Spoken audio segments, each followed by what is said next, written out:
Campus illumination રાતે કોઈ એવો અંધકારમય ખૂણો હોય એ અંગે પીઆઈયુ ઇલેક્ટ્રિકલ વિભાગને સૂચના આપવામાં આવી છે। આવતીકાલે ફરી એનું એક નિરીક્ષણ થશે। સયાજી હોસ્પિટલ ખાતે સંયુક્ત ઉપક્રમે વડોદરા પોલીસ, મ્યુનિસિપલ કોર્પોરેશન,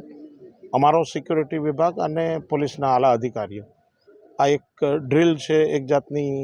પૂર્વ વ્યવસ્થાની તૈયારી છે। એસએસજી હોસ્પિટલની આખી ટીમ અહીંયા જે ઇન્ટરનલ સિક્યોરિટી ઇન્ચાર્જ છે એ અને સાથે સાથે દબાણ શાખા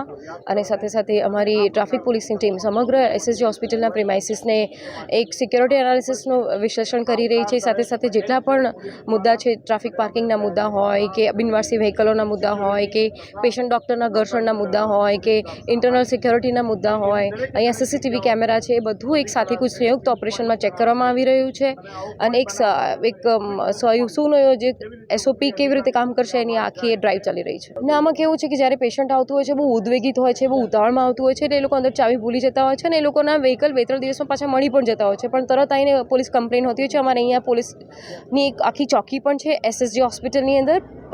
દવાખાના પોલીસ ચોકી, એની અંદર પણ અમે લોકો રડાર રાખતા હોય છે, વારંવાર ડિકોય પણ કરતા હોય છે, પણ છતાં આપણે સમજી શકીએ છીએ જ્યારે પેશન્ટના સગા આવતા હોય છે, એ લોકો ઉદ્વેગિત મનમાં હોય છે, બહુ ઉતાવળમાં હોય છે, એટલે એ લોકો અંદર ચાવી છોડી જતા હોય છે